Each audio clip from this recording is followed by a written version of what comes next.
que o misticismo significa dar ouvidos a espíritos enganadores, a doutrinas de demônios, a experiências que induzem.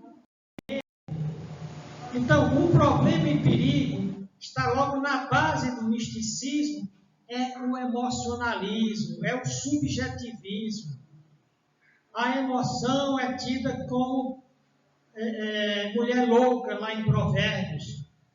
A pessoa que age pela emoção, sem passar pela razão, como o Platão, ele imaginou o ser humano guiado por 2 cavalos. Um é a paixão e outro é a razão, o raciocínio. Esses 2 cavalos vão correndo numa estrada e de um lado tem um despenhadeiro. O cavalo que representa a emoção, ele vai loucamente tentando puxar a carroça para o abismo. O cavalo que representa a razão, ele puxa para o lado seguro. Então, a Bíblia já diz que a paixão é mulher louca. Pessoa dirigida pela emoção, ela termina por jogar sua vida no precipício. E esse é o problema do misticismo. Ele envolve mais as emoções do que a razão. Pior, a principal desgraça do misticismo é que ele desvia da revelação bíblica para sentimentos e experiências humanas. Lembra lá do pastor? Ele disse que toda a igreja passou o culto todinha caída, esquadra, sem força, por uma experiência de reavivamento espiritual, e ele mesmo disse, e eu sequer abri a Bíblia para ler? Então isso não vem de Deus, não vem do Espírito Santo. Portanto, o perigo do misticismo é que ele desvia da palavra objetiva e clara, declarada na Bíblia, e troca por impressões e interpretações subjetivas. Cada sujeito tem a sua, do que acontece, impressões subjetivas do que acontece na vida, levando a fatais enganos. Só para você ter uma ideia, eu tenho mais de 40 anos como pastor, e eu já falei com um monte de pentecostal que casaram errado por conta de revelações que teve na igreja, que fez negócio errado por conta de profecias e revelações na igreja. Eu falei com um presbítero que estava, na época era pastor da igreja Batista Regular Emanuel. Ele era presbítero, ao mesmo tempo era mestre de obra, estava construindo uma ala lá da igreja. E eu falando para ele do perigo do misticismo, ele disse, olha pastor, eu sou presbítero há muitos anos, grande parte da minha família é pentecostal, mas eu não quero mais saber de misticismo, negócio de revelação, visões e sonhos, eu agora só vou pela Bíblia. Ele disse, na minha experiência eu vi muitas famílias se desviarem porque tinha um parente doente e chegava lá um grupo de irmãs pentecostais, de irmãos, e diziam que tinha recebido revelação que aquela pessoa ia se levantar do leito. Uma semana depois aquela pessoa morria e a família inteira se desviava. Então, o misticismo dos bruxos, das bruxas, das cartomantes, das quiromantes que leem mão, e dos pentecostais que ficam tentando adivinhar o futuro para as pessoas. Meu irmão, Deus me usou como vaso e eu tenho uma revelação de Deus para você. Tem feito tremendos males. Tem até um pastor pentecostal no YouTube que ele diz, pare de ser preguiçoso, esse negócio está procurando palavra de revelação, vão para a Bíblia, vão de preguiçosos. Achei muito interessante o que esse pastor disse. Então, qual é o problema do misticismo? Desvia da palavra objetiva e clara declarada na Bíblia. Eu não preciso estar atrás de palavra de profecia sobre o meu problema, quando a Bíblia já diz o que eu devo fazer, ou o que eu não devo fazer. E tem um detalhe, eu tenho perguntado para os pentecostais, nessas revelações, profecias e visões que você tem alguma coisa que não tenha na Bíblia? Eu disse, não, está tudo na Bíblia, então para que eu vou atrás de me arriscar com falsa profecia?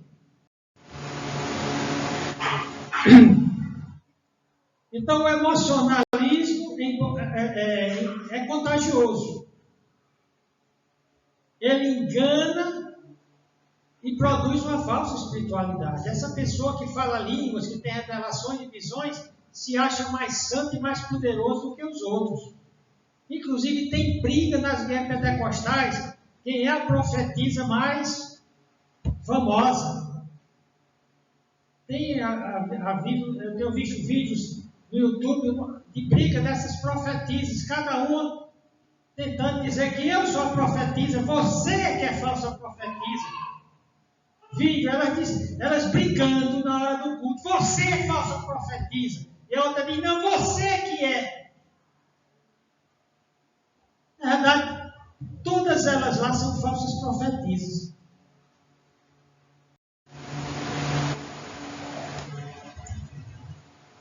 Então, o perigo é emocionalismo. Emocionalismo não é espiritual, não é espiritualidade. Alguns, lembro que a primeira igreja que eu pastoreei, no Rio Grande do Norte, em Areia Branca, eu pregando o evangelho, algumas pessoas se converteram, novos convertidos, eles tinham contato com os pentecostais que diziam, eles lá não têm o Espírito Santo não vê como o culto deles é frio, o culto deles é morto, olha o nosso como é quente, porque eles gritam, eles pulam, eles falam todos ao mesmo tempo, aleluia e glória. Ou seja, na verdade é puro emocionalismo, e eles confundem aquilo com espiritualidade. Olha o que o apóstolo Paulo diz aqui em Romanos 10, 1 a 2. Irmãos, o bom desejo do meu coração e a oração a Deus por Israel é para a sua salvação, porque eles dão testemunho de que têm zelo de Deus, mas não com entendimento. Eu posso parafrasear e colocar os pentecostais aqui. Porque dou testemunho que os pentecostais têm zelo de Deus, das coisas de Deus, são até sinceros, só que até é capaz de dar a vida por uma profecia, mas não com entendimento. É ignorância você abandonar a Bíblia por revelação. Então, outro problema e perigo do misticismo é o ascetismo.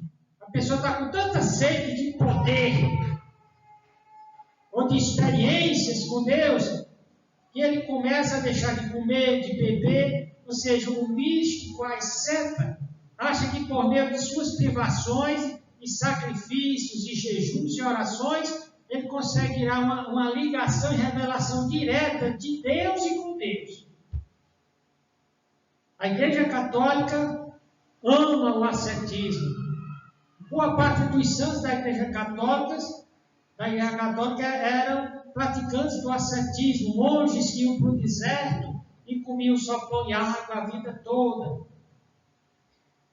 O que é o ascetismo e por que não é uma verdadeira espiritualidade? Porque, veja bem, era o que se pensava, que esses mosteiros em cima de montanhas íngremes, onde afastados da cultura, em desertos, em lugares inóspitos, era um lugar de espiritualidade. Mas com o tempo, como eles não estavam realmente apegados ao Espírito e a Deus, aquilo degenerava em imoralidades terríveis.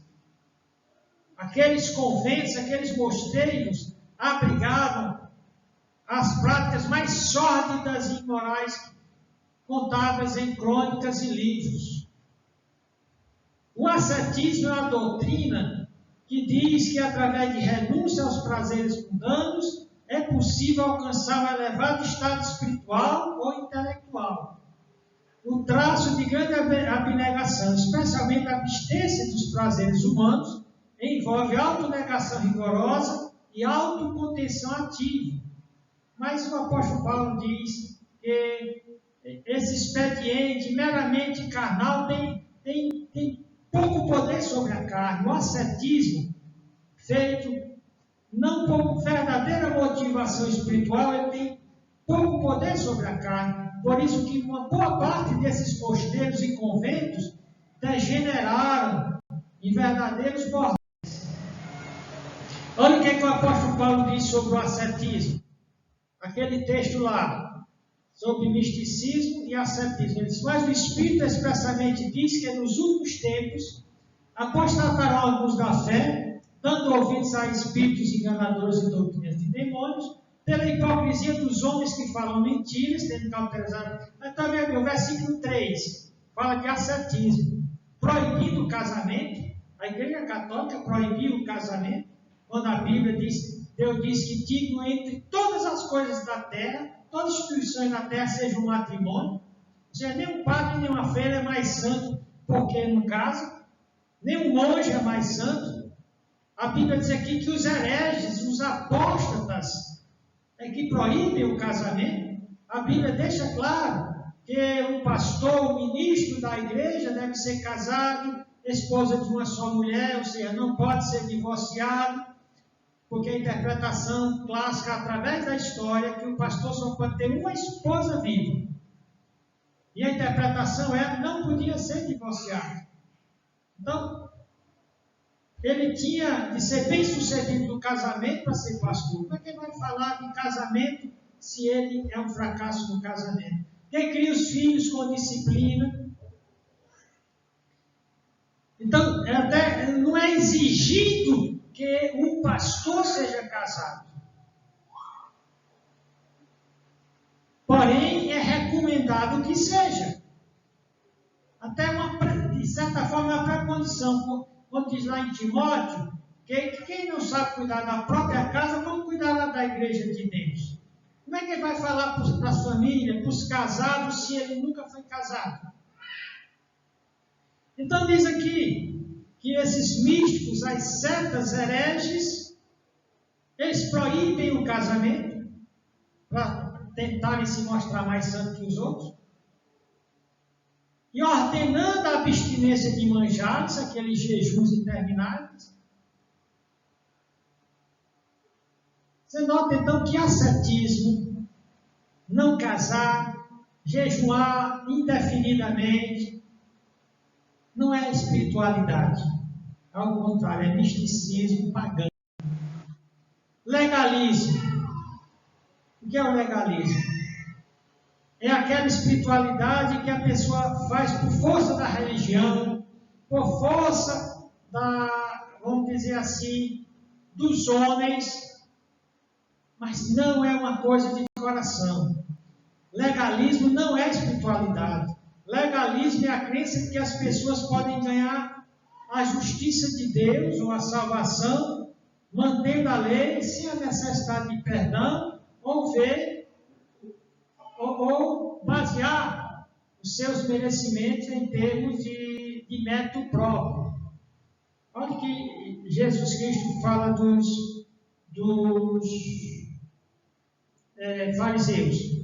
Em Mateus 5,20 ele diz, porque vos digo, se a vossa justiça não exceder, não for além, não for diferente das dos escribas e fariseus, que eram legalistas, eles cumpriam a lei para se tornar merecedores do céu, tipo aquele que dizia, Senhor, eu não roubo, eu não adultero, eu não minto. Ou seja, se achava melhor do que aquele outro publicando lá. E Jesus disse que o publicano, que não era legalista, mas se quebrantou e se arrependeu, ele foi salvo, justificado. E o legalista foi perdido.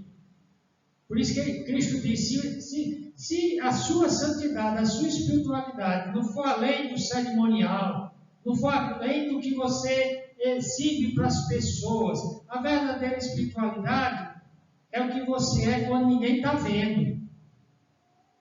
Caráter é aquilo que você é no escuro. Porque alguns, quando estão no claro, eles apresentam perfil.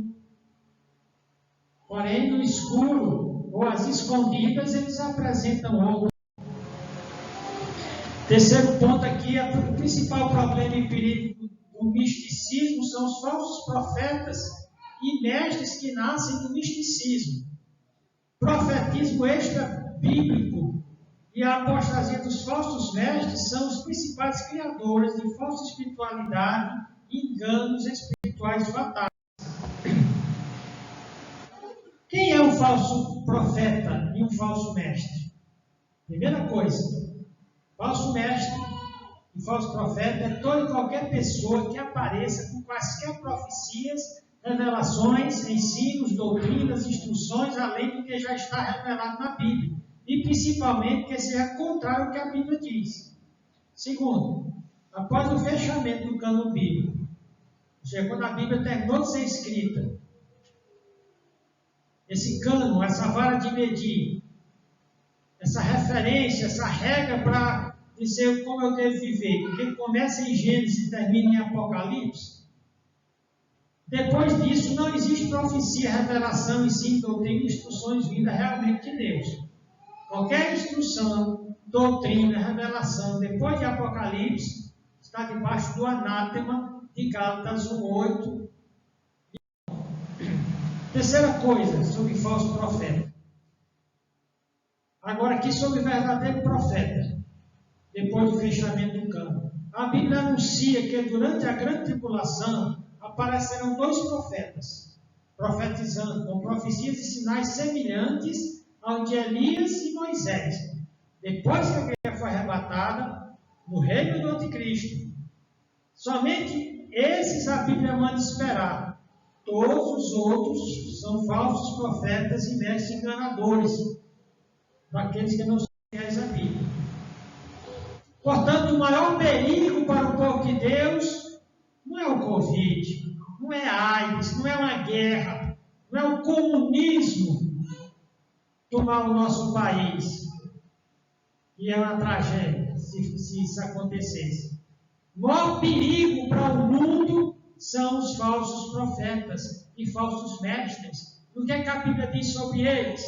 Deuteronômio 18:20 diz, Deus diz: porém o profeta que presumir, presunçoso, é presunção, que constrói de profecia hoje, que presumir soberbamente e falar alguma palavra em meu nome que eu não lhe tenho mandado, ou que falar em nome de outros deuses, o tal profeta morrerá. Olha como é que Deus trata falso profeta, com pena capital, morte. E se disserdes no teu coração, como é que conheceremos a palavra que o Senhor não falou? Aí aqui no versículo 22, Deus diz: quando tal profeta falar em nome do Senhor, e tal palavra não se cumprir, durante o Covid, no ano passado, no meu aniversário, 16 de abril, um falso profeta pentecostal tinha profetizado que Jesus ia voltar no dia 16 de abril. E tinha um monte de auto-enganados esperando que Jesus ia voltar no dia 16 de abril. Já vou completar ano de novo e Cristo não voltou.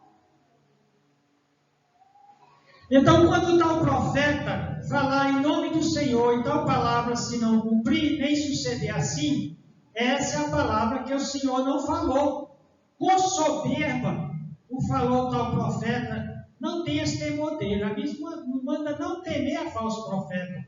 Eu lembro da irmã Maria, chegou chorando lá em casa, era uma vizinha pentecostal, e ela disse: pastor, eu sonhei morrendo, eu falei para minhas irmãs pentecostais, e elas disseram que eu me preparasse, que naquele mês eu iria morrer, e o sonho tinha sido uma revelação de Deus. O que é que o senhor diz, pastor? Eu digo que é bem feito para a senhora. Como é que a senhora deixa de acreditar na profecia bíblica para acreditar em profecia fora da Bíblia? Quer dizer, pastor, que eu não vou morrer, não? Ainda hoje a irmã Maria é viva. Então, você viu que falar a profecia hoje é presunção, é falta de temor a Deus, é soberba. Aí alguém diz: mas e se cumpre? Mesmo se cumprindo, olha o que é dito em Deuteronômio 13, 1-3. Quando o profeta ou sonhador, né? E lembra que a irmã Maria sonhou, eles acreditam em sonhos proféticos, disseram para a irmã Maria que era profecia. Mas tudo é subjetivo, né? Da cabeça de cada um a interpretação. Então, quando o profeta ou sonhador de sonhos se levantar no meio de ti e te der um sinal ou prodígio, e suceder o tal sinal ou prodígio, ou seja, acontecendo que o cara disse, uma carinha disse, de quem te houver falar, dizendo: vamos após outros deuses que não conheceste, se vamos, ou seja, falar qualquer coisa que contraria o que a Bíblia diz, não ouvirás as palavras daquele profeta ou sonhador de sonhos, porquanto o Senhor vosso Deus nos prova, para saber se amais o Senhor vosso Deus com todo o vosso coração e com toda a vossa alma. Deus está dizendo: eu vou permitir que muita coisa que falsos profetas dizem ocorra. E nisso eu vou estar provando a você se você vai confiar na minha palavra ou na palavra de homem. Então Deus permite falsos profetas para provar quem é fiel a Deus e quem é fiel a falsos profetas. Cristo adverte contra os falsos profetas. Ele diz em Mateus 5, 15 a 21, ele diz: acautelai-vos, que tenha extremíssimo cuidado. O ser mais perigoso da Terra, o vírus mais virulento, mais letal do planeta Terra é o falso profeta. Porque os outros vírus matam só o corpo, esse aqui bota a alma no inferno. Acautelai-vos, porém, dos falsos profetas, que vêm até vós vestidos como ovelhas, mas interiormente são lobos devoradores. Por seus frutos os conhecereis. Porventura colhem-se uva dos espinheiros ou figo dos abrolhos? Assim, toda árvore boa produz bons frutos, e toda árvore má produz frutos maus. Não pode a árvore boa dar maus frutos, nem a árvore má dar frutos bons. Então você nota aí como é que se conhece um falso profeta. O Edir Macedo diz que ele é a favor de beber cachaça. O Edir Macedo diz que é a favor de aborto. Então, esse é um fruto de quê? Ele faz milagres. No circo, tipo um circo, um espetáculo que ele mandava, ele usando óculos, mandava as pessoas jogar o óculos fora. Exorcizava, tirava demônios. Mas quais são os frutos dele? Como é que alguém pode se dizer de Deus e ser a favor do assassinato de crianças?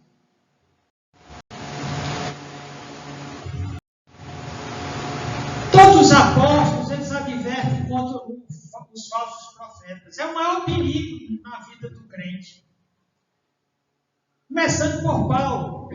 Paulo adverte contra os falsos profetas e obreiros ou pastores que se dizem de Cristo, mas Paulo pega pesado. Paulo diz: são obreiros do diabo, disfarçados e auto-enganados. São falsos apóstolos. Olha o que é dito em 2 Coríntios 11, 13 e 15. Paulo pega pesadíssimo. Ele diz: isso eram pastores da época dele.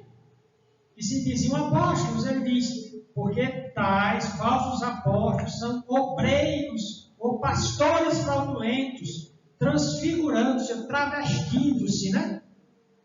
Em apóstolo de Cristo, o travesti não é autêntico. Ele parece uma coisa que não é assim. Tem aqueles que parecem apóstolos e pastores, homens de Deus, mas não são. E o que é que são? Aí Paulo diz: não é maravilha, porque o próprio Satanás se transfigura em anjo de luz. Não é muito, pois, que os seus ministros, os ministros do diabo, os pastores do diabo, se transfigurem, se travistam em ministros da justiça, no fim dos quais será conforme as suas obras. Pedro não pega mais leve. Olha o que Pedro diz. Pedro diz que as heresias dos falsos profetas, eles são movidos por ganância, estão atrás da gordura, do dinheiro da ovelha. Só que a heresia do falso profeta conduz à perdição. Segundo Pedro 2, de 1 até 3, Pedro diz: também houve entre o povo falsos profetas, se referindo no Velho Testamento. Como entre vós, ou seja, na igreja, haverá também falsos doutores, mestres, especialistas em teologia, ou em misticismo, ou em fazer milagres, que introduzirão encobertamente heresias de perdição e negarão o Senhor que os resgatou, trazendo sobre si mesmos repentina perdição. Só que Pedro diz que eles são uns miseráveis, perdidos, que terminam por fazer negar Cristo. Embora fale de Cristo, como Cristo diz, por que dizer, Senhor, se eu não fazer o que eu amo? Eles levam uma pessoa a negar a Cristo, embora pela boca diga que serve a Cristo. E aqui o Pedro adverte sobre o perigo do falso profeta. No verso 2 ele diz, e multidões, seguirão as suas dissoluções, suas perversões da verdade, né? Trocados pelo misticismo, os êxtases, os cultos elétricos, pelos quais será blasfemado o caminho da verdade. E olha, Pedro diz aqui o motivo, e por avareza, vão atrás só do dinheiro, farão de vós negócio, mercado, mercadoria. Na teologia de crescimento da igreja pragmática, ensina a tratar os crentes como clientes, dar o que eles querem, pregar a mensagem que eles querem ouvir, não pregarem sobre assuntos que possam melindrá-los, deixá-los acanhados, envergonhados. Só que Pedro é bem claro. Por avareza farão de vós negócios com palavras fingidas, sobre os quais, já de largo tempo, não será tardia a sentença e a sua perdição não dormir. E Pedro diz que muitos conheceram a verdade bíblica, mas se deixaram desviar pelas heresias e perdição dos falsos profetas. Segundo Pedro 2, 20 e 21, ele diz aqui, esses que já conheceram a verdade, e estão no meio dos falsos profetas, estão sendo guiados pela luz negra do misticismo, e não pela luz da palavra de Deus. Olha o que Pedro diz, porquanto se depois de ter escapado das corrupções do mundo, pelo conhecimento do Senhor e Salvador Jesus Cristo, forem outra vez envolvidos nelas e vencidos, tornou-se-lhes o último estado pior do que o primeiro, porque melhor lhes fora não conhecer o caminho da justiça, do que conhecendo-o, desviarem-se do santo mandamento que lhes fora dado. Deste modo, sobreveio-lhes o que por um verdadeiro provérbio se diz, o cachorro voltou ao seu próprio vômito, e a porca lavada ao espojador. Agora, você já falou coisa negativa, misticismo, catolicismo, pentecostalismo, desvio, maldição. E o que é realmente a verdadeira espiritualidade? Vamos para ela. O que a espiritualidade bíblica realmente é? Primeiramente, nós já vimos que a espiritualidade bíblica não pode ser reduzida a emocionalismo. Eu gosto daquela igreja, quando eu vou, eles me fazem chorar. As emoções da verdadeira espiritualidade são movidas pelo Espírito Santo através da pregação, cânticos e orações espirituais. Olha o que Paulo diz em Romanos 5 e 5. E a esperança não traz confusão, porquanto o amor de Deus está derramado em nossos corações pelo Espírito Santo que nos foi dado. Então, o Espírito Santo, quando eu estou cheio dele, ele move todas as faculdades da minha personalidade, meu coração, e a sede das emoções, da vontade, da mente, não só as emoções.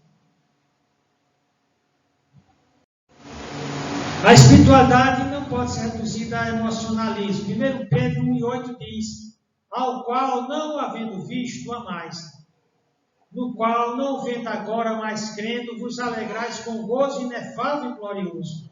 Então, veja o que Pedro está dizendo aqui, eu não preciso ver Jesus para amá-lo.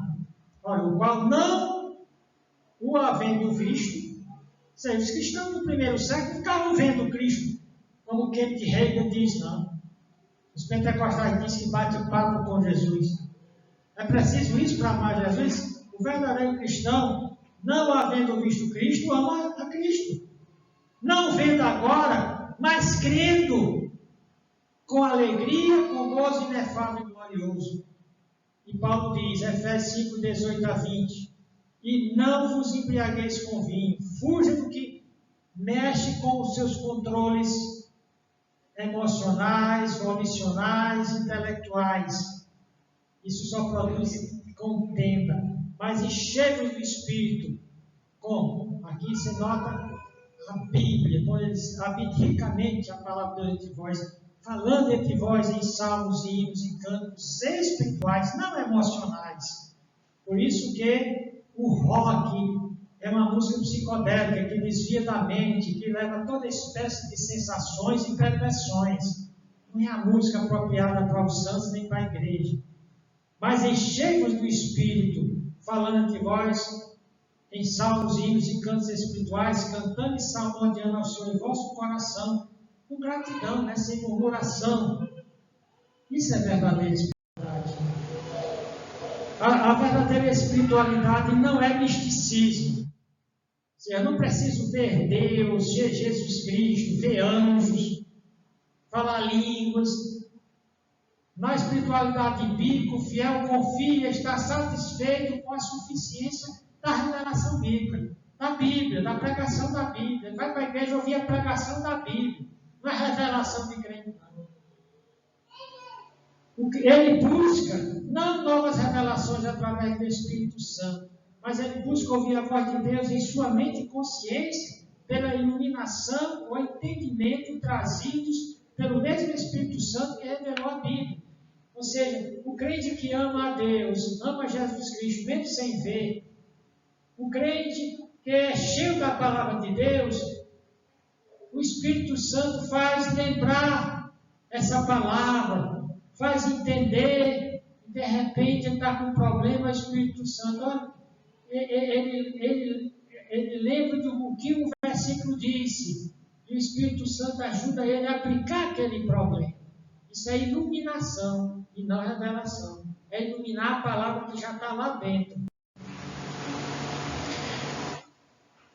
A espiritualidade bíblica, enfatizando, não é misticismo.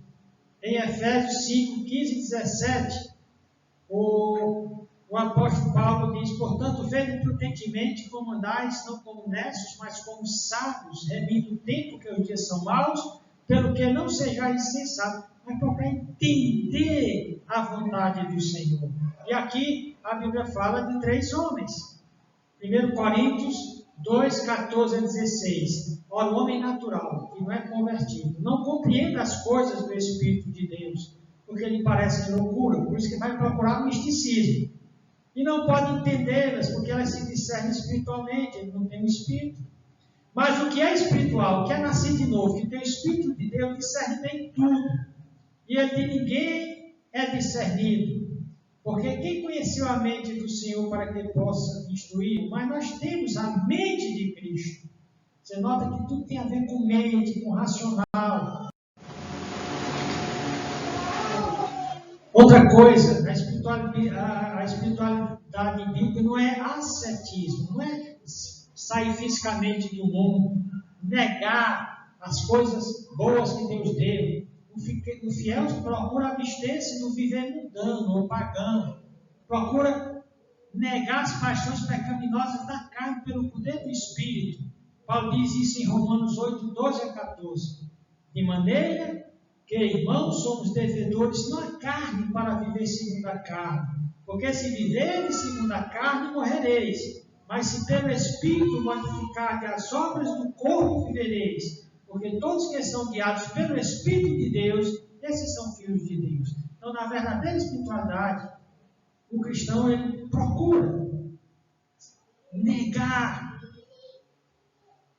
a tentação para as coisas malignas. Também o espiritualismo bíblico, a espiritualidade bíblica não é legalismo. O cristão não é um escravo hipócrita da lei. O cristão espiritual, ele busca obedecer à lei da forma mais perfeita possível. Não na força da carne, nem para ser visto pelas pessoas, nem para ser salvo ou santificar apenas no sentido exterior e mecânico. Ele busca santidade não só no ato, mas na intenção. Mais que não adulterar, ele inicia por não cobiçar. Paulo diz em Romanos 6, de 1 a 2: que diremos, pois? Permaneceremos no pecado para que a graça abunde? De modo nenhum. Nós que estamos mortos para o pecado, como viveremos ainda para ele? Em 1 João 3, 5 e 3 diz: porque esse é o amor de Deus, que guardemos os seus mandamentos não são pesados para quem ama Deus.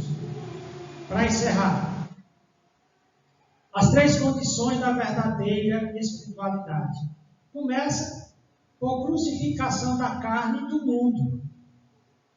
Por quê? Quando eu vivo na carne e no mundo, eu extingo, eu apago a influência do Espírito Santo. Segunda condição, levar a sério o pecado, cultivando arrependimento e confissão contínuos. Em Efésios 4:30 diz: não entristeçais o Espírito Santo. O que é que entristece o Espírito Santo? O crente vivendo no pecado, e sem se arrepender e sem confessar. Então ele crucifica a carne, o mundo, ele vive uma vida de arrependimento e confissão, e finalmente ele anda no Espírito. Andar no Espírito é viver alegre, guiado por aquela iluminação espiritual da palavra de Deus. Conclusão: é muito fácil se enganar quanto à própria espiritualidade. Daí tantos crentes auto-enganados que vão terminar no juízo final. Há muitos cristãos que só acordarão no dia do juízo. Não basta dizer Senhor, Senhor, e depois seguir as próprias impressões e experiências místicas e seguir os falsos profetas. Verdadeira espiritualidade é submeter-se alegremente ao Deus da Bíblia e não ao falso Deus dos falsos profetas e místicos. A voz de Deus é para os que realmente o buscam, o amam, o buscam pelos meios certos e pelos motivos certos.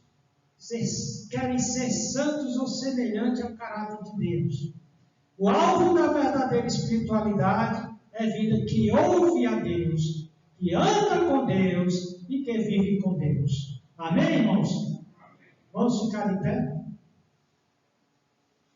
Eu vou pedir ao irmão Jorge que faça uma oração, pedindo a Deus que cultivemos uma verdadeira espiritualidade. Pode vir à frente.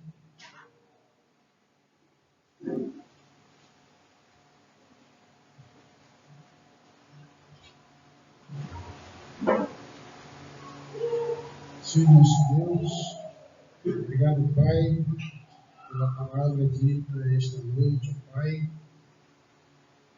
Possamos sair daqui instruídos da Tua verdade. Possamos, Senhor, cultivar em nossos corações o Teu amor, a Tua justiça e pregarmos o Teu Evangelho a toda criatura.